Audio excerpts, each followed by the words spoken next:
ఆంధ్రప్రదేశ్ రాష్ట్రంలో మౌలిక సదుపాయాలు కల్పించకుండా ఒక్క పరిశ్రమ రాకుండా అభివృద్ధి లేకుండా ప్రజా సంపద ప్రకృతి సంపద దోచుకుంటూ నాణ్యత లేని మధ్యాహ్న 10 రూపాయలది 250 రూపాయలకు విక్రయిస్తూ ఉచితంగా దొరికే ఇసుకను ప్రజలకు ఇవ్వలేని నాటి టీడీపీ నేటి వైఎస్ఆర్సీపీలకు చెంపపెట్టుగా ఏపీలో భారతీయ జనతా పార్టీకి ఒక్కసారి అవకాశం ఇవ్వాలని ఆంధ్రప్రదేశ్ భారతీయ జనతా పార్టీ రాష్ట్ర ప్రధాన కార్యదర్శి బిట్రా వెంకట శివనారాయణ కోరారు. కర్నూలు నగరంలోని టీజే షాపింగ్ కాంప్లెక్స్ కి ఎదురుగా రాష్ట్ర కార్యవర్గ సభ్యులు నగరూరు రాఘవేంద్ర ఆధ్వర్యంలో బీజేపీ జెండా ఆవిష్కరణ చేశారు. ఈ సందర్భంగా శివనారాయణ మాట్లాడుతూ ఉచితాలు ఇచ్చి ప్రజలను రాబోయే భావితరానికి ఏపీ రాష్ట్రాన్ని అప్పుల కుప్పగా మారుస్తున్నారన్నారు. చెంపపెట్టుగా భారతీయ జనతా పార్టీకి అవకాశం ఇచ్చి రెండింటికి చెంపపెట్టుగా చేయాలని చెప్పి భారతీయ జనతా పార్టీ కోరుకుంటుంది.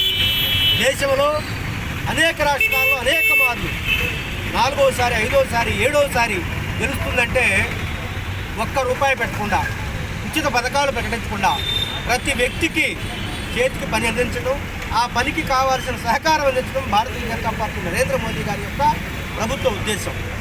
ప్రజల డబ్బు ప్రజలకు పారదర్శకంగా వాడటమే భారతీయ జనతా పార్టీ ఉద్దేశం తప్ప ఉచితాలు ఇచ్చి ప్రజల్ని అలాగే రాబోయే భావితరాల్ని అప్పులు కుప్పగా మార్చే పరిస్థితి భారతీయ జనతా పార్టీకి ఉండదు. ఆంధ్రప్రదేశ్ రాష్ట్ర ప్రజలందరూ ఈ మధ్య గమనించారు. వికసిత్ భారత్ సంకల్ప యాత్ర పేరుతో మన రాష్ట్రంలో ఉన్నటువంటి అన్ని పంచాయతీల్లో కూడా కేంద్రం పంపించినటువంటి రాష్ట్ర ఏదైతే ప్రభుత్వ అధికారుల ద్వారా మన 9 ఏళ్ల పరిపాలన జరిగిన అభివృద్ధిని ఆంధ్రప్రదేశ్ ఇచ్చినటువంటి అనేక నిధుల్ని కూడా ఈరోజు మేము ప్రజలకు తెలియజేయడం జరుగుతూ ఉంది.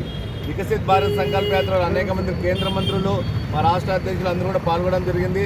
ప్రజల నుంచి కూడా మంచి స్పందన వస్తుంది. ఇన్ని రోజుల్లో ఇంతకుముందు ఉన్న టీడీపీ కానీ ఇప్పుడు ఉన్నటువంటి వైఎస్ఆర్సీపీ కానీ ఎంత కేంద్రం ఎన్ని నిధులు ఇచ్చినా కానీ అన్ని కూడా తమవని చెప్పుకునేటువంటి పరిస్థితి. కానీ ఇప్పుడు అలా కాదు. ఇక్కడ ఉన్నటువంటి జాయింట్ కలెక్టర్ అయితే కలెక్టర్ కానీ అందరూ కూడా ఏదైతే పథకాలు కేంద్ర ప్రభుత్వం ఇస్తుందో అవన్నీ కూడా విడమరిచి చెప్తా ఉన్నారు.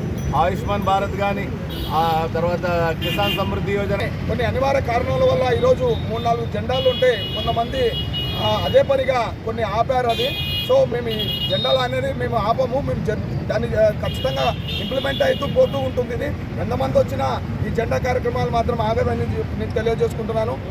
అదే కాకుండా ఈరోజు అనేక పథకాలతో మన మోడీ గారు ముందుకు పోతున్నారు. ఆ విధంగా ఈరోజు చూసుకుంటే మనము అయోధ్యది ఎంత పెద్ద దేశవ్యాప్తంగా ఒక పెద్ద ప్రోగ్రాం ఇది. అంటే ఇలాంటి ప్రోగ్రాం కని విని ఎరగని ప్రోగ్రాం ఇది. 22న జరిగే ఈ ప్రోగ్రాంకి మొత్తం బీజేపీ పెద్ద నాయకులందరూ పాల్గొని అన్ని ఏరియాలలో ఫుల్ ఫ్లెడ్జ్గా అన్నీ చేసుకుంటూ పోతున్నారు. ప్రోగ్రాంలు అక్షంతల ప్రోగ్రాం అని గుళ్ళకి పోవడం కానీ శుభ్రత ప్రోగ్రాంలు కానీ మేము ఇప్పటికీ ఈ మందిరాలు